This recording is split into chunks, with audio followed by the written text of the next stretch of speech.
Okay, so here we are. Oops. Okay, I did a little preliminary work here. Oops. Okay, so here's the preliminaries. In order to get this integral, we have to look at finding the area of a typical region like this one here that I have shaded in. What you do is you take and partition it into several, well, in this case, n sectors, the area of which is each 1/2 theta r squared in terms of r theta. So we have delta theta, we're going to keep them all the same. So delta theta I is the same thing as delta theta. Okay, so they're all the same. F of theta sub I is going to be the r for each one of these, the radius for each one of these sectors. So we'll take it to be someplace within that sector from R1 to R2, for example, from Ri to Ri plus 1. We'll say it's in there. It's R sub I stuck in between two of these. Anyway, so we have a radius for each one of these sectors, and we have a theta for each one. So we have an area then for each one, 1/2 theta r squared. Okay, so remember r is equal to f of theta in general. Okay, so if we sum all those, we'll get an approximation to the area. If we find an infinite number of those, in other words, let n go to infinity, we will have the area if it exists. Okay, and that summation reminds us from our work with the Riemann sums that we have essentially a definite integral. Okay, this is just a Riemann sum, and it represents the area, and we look at it as a definite integral. Remember, these definite integrals could represent lots of different things. In this case, this one does represent area. Now, because r is being squared, it doesn't actually matter if r is positive or negative. But if it's both, then there could be an issue. So we try to avoid integrating over a region where r is both negative and positive. Okay, don't want that to occur. It could cause trouble within the integrand. If the integrand ever becomes negative during your integration throughout the path, then you've got some trouble. So you would have to watch out for that. Now, typically it won't become negative as long as r is squared, but if you were, depending on the function, if you were to end up with something, a negative quantity inside of here because of your function, f of theta, if it ends up being negative for r and positive, then it might give you some problems. So the theory is for one value of r, either all positive or all negative. Okay, now, so that's our formula. And we're going to look at now an example down here now. Okay, so this is our first example on the handout, the class handout for 10.5. Okay, so you're trying to find the area inside the inner loop. Those are the instructions. Inner loop area. Well, you can't do that unless you know how the graph forms itself. So you would either do this on a calculator or you do it by hand, but you got to get this part done, and you got to figure out where the curve starts and where it ends. I figured here and here. So it sweeps out.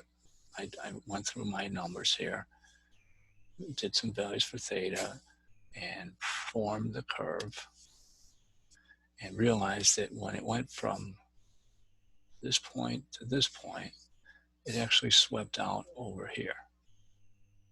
All that in there. So that will be the area that I'm going to find now. Okay. So here's a blow up of that. where alpha starts at 7 pi over 6 and stops at 3 pi over 2. Okay, so it's actually, it's negative. You know, well, I mean, your R value is negative, but it's consistently negative, and it will give you this portion of the curve. So let's look at that. It's integral now 2 times 1/2 r squared. So we'll put in our function 1 plus 2 sine. And now this becomes our new problem. So we have to integrate this. So let's take a few steps to make this happen. 2's are going to cancel. I can't go anywhere without that, or with that thing being squared. I'll have to write that as 1 plus 4 sine theta, and then a 4 sine squared theta, d theta. Okay, so these will integrate no problem, but that sine squared will have to be changed. Just for the moment, I'm going to write alpha to beta. It's easier. 1 plus 4 sine theta, and this becomes, whoa, okay. Hey, when that happens, let me just undo that part. Okay, so in here at sine theta, and this will be plus the 4 times 1 minus cosine 2 theta over 2 d theta. Okay. So alpha to beta, so you have a 1 plus a 4 sine theta. And these 2's cancel, and you just have a 2 minus 2 cosine 2 theta. And you can write that as a 3 and plus a 4 sine theta and minus 2 cosine 2 theta.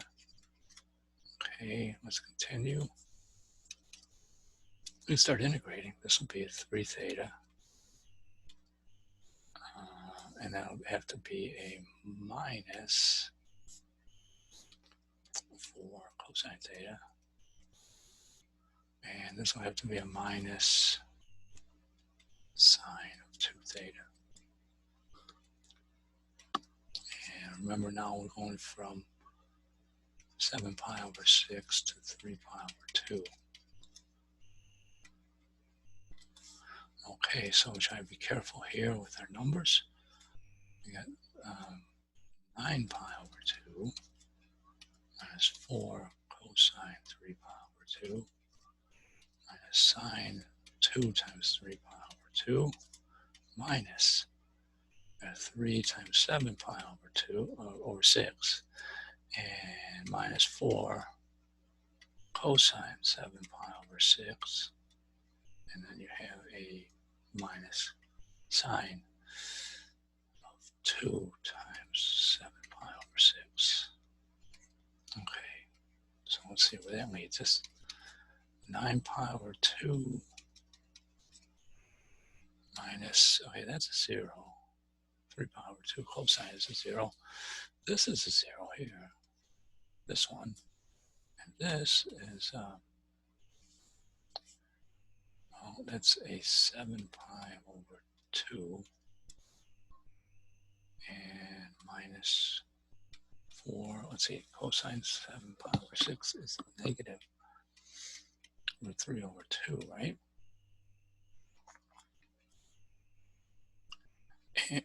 And this is minus, that's a 7 pi over 3. So that's in the first quadrant, isn't it? 7 pi over 3. So that's a positive root 3 over 2. So minus root 3 over 2. Like that. Yeah, okay. Now that becomes, let's see, I can take that 7 pi. So 9 minus 7 is 2 pi over 2 is a pi. Then I have over here, it's minus minus and another minus, so that's minus 2 root 3, that's this number. And then minus, and minus makes a plus root 3 over 2. So we end up with, let's see, these go together. Let's see, minus 4 plus 1 is minus 3.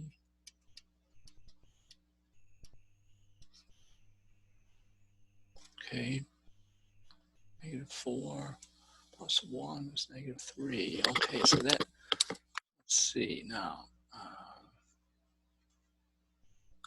Okay, so that was a good amount of work to get that. And of course, it was critical that you get this setup in here correct to get those proper alpha and beta, those angles, beginning and ending. But we're able to get that area using this theory. Okay.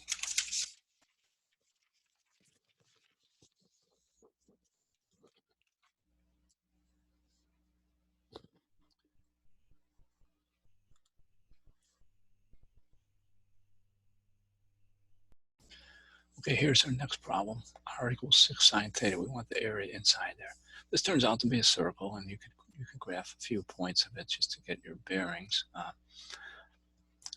It will graph itself out fully between theta equals 0 to pi. Okay, so you could get the entire graph coming in here. Okay, you're going to get everything. And it'll stop right at the end there at pi. So we can integrate that whole thing then. Our area will be 1/2 r squared d theta alpha and beta. So we'll have a half pi 6 squared sine squared d theta. And we know this one will be, it's a 36, and we're going to have to switch that sine squared again with the 1 minus cosine 2 theta over 2. Okay, so it looks like we have 36 over 4, which is a 9. And we have a 1 minus cosine 2 theta d theta. So that'll be 9. Whoops, okay, I guess we could start integrating. I have a theta minus 1/2 sine 2 theta. Okay, which is 9 pi minus 1/2 sine 2 pi minus 0 and then plus 1/2 sine 0. So it looks like all we have is 9 pi. Now, this was a circle, and of course we know the area of a circle is pi r squared, and this circle has radius 3. So you can see you'll have that 9 pi, and that's what we got. So it is confirmed by what we did, in a sense. Okay, back. I'm going to try another problem. We're going to skip over to example 4. And in this case, we have a circle.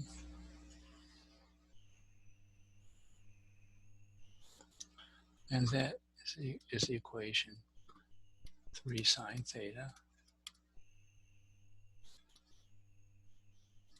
Okay, and then we have this other one. Oops, comes in like this.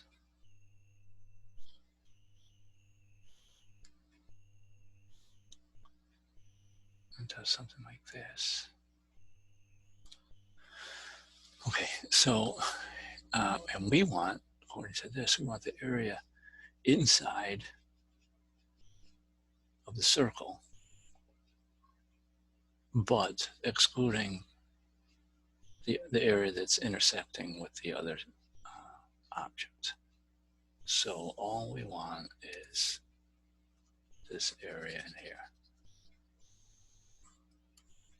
Okay, now what that means is that if we're lucky here, we can integrate, we can find the difference in the areas going from here to here. In other words, a typical sector would come out like this. And what I need to do is find the area inside. In other words, this area in here, and subtract it from the area that I would get if I integrated this circle. So I need to get this out of here, this portion. So that's the area outside of the this inside curve, and okay, so that's this curve here.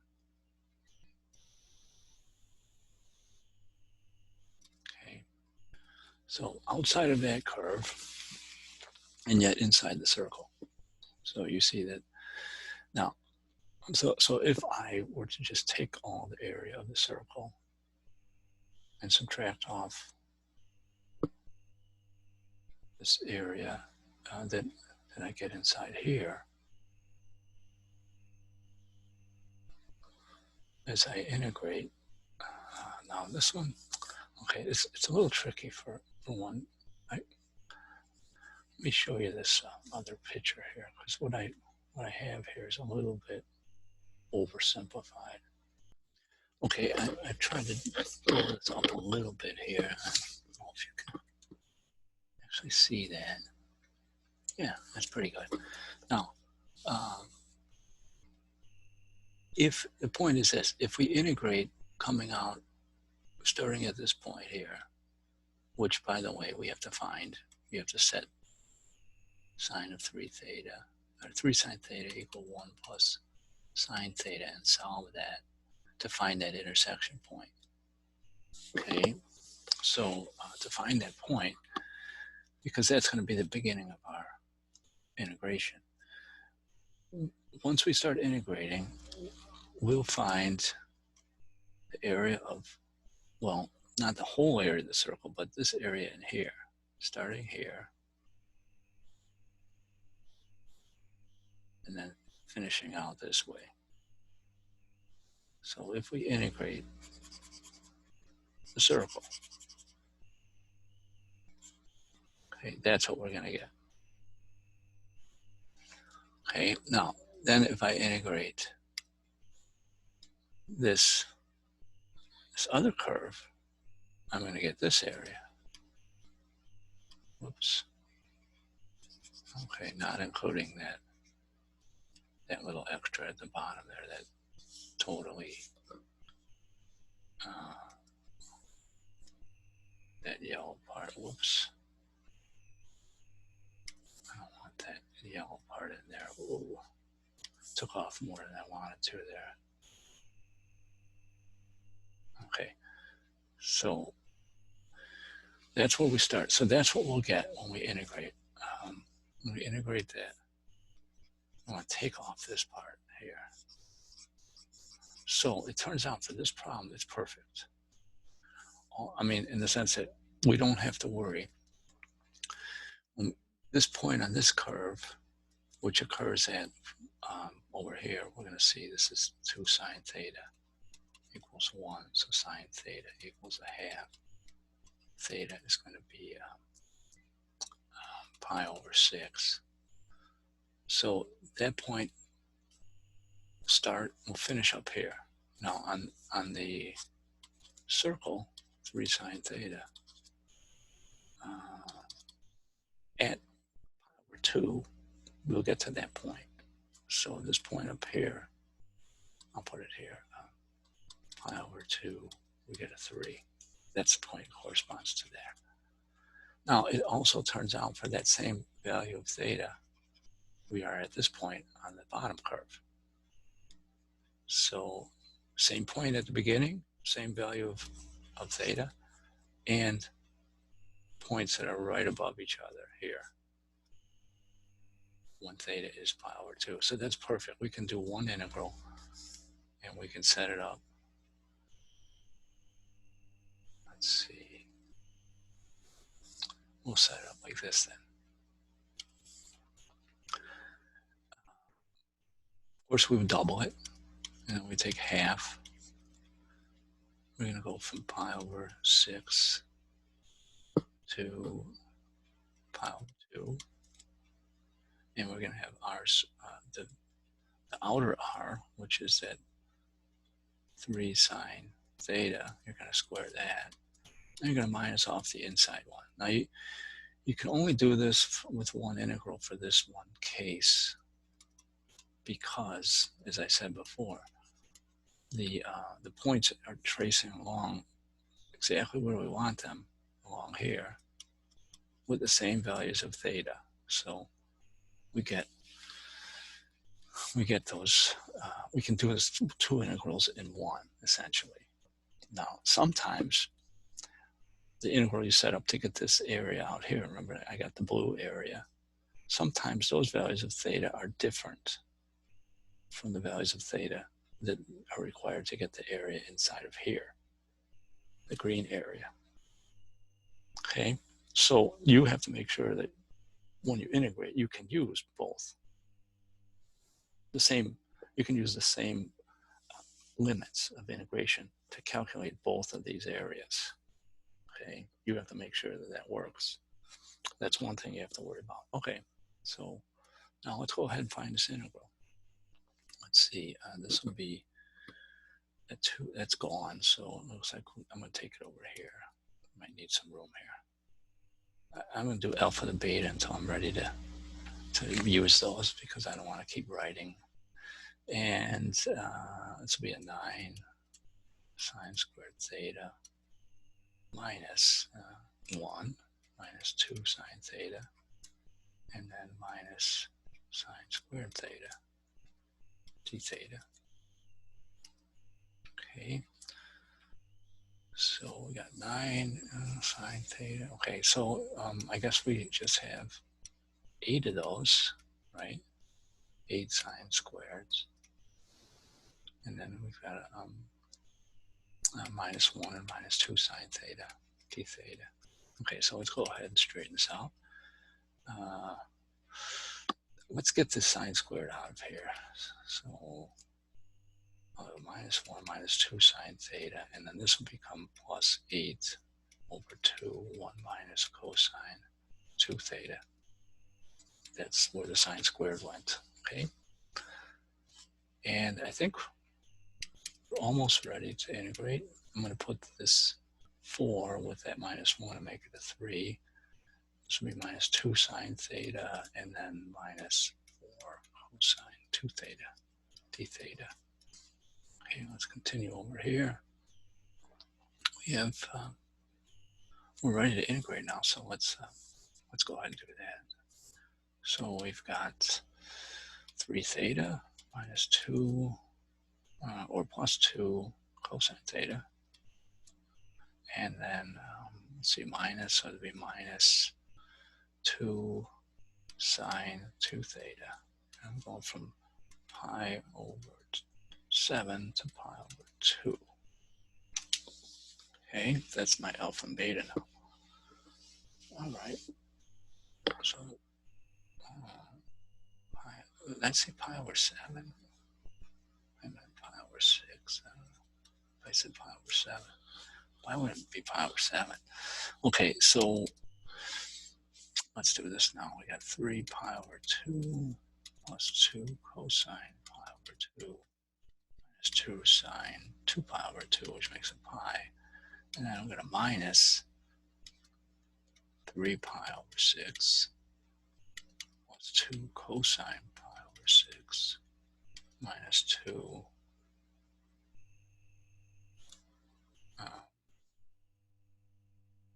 let's see, yeah, plus, minus, okay. Minus 2, what is that, sine 2, so it'll be pi over 3, right? Okay. 2 pi over 3. Okay, let's put in some numbers here. We got 3 pi over 2. That's a 0. Second term's a 0. That's a 0. So we just have this minus. Now this is pi over 2, right? And this would be minus 2 times, that'd be root 3 over 2. And then plus 2 times root 3 over 2. That's the sign. Pi over there. So it looks like these cancel, and it looks like all I'm getting is 2. It looks like I got pi. That's kind of an amazing result for all of that.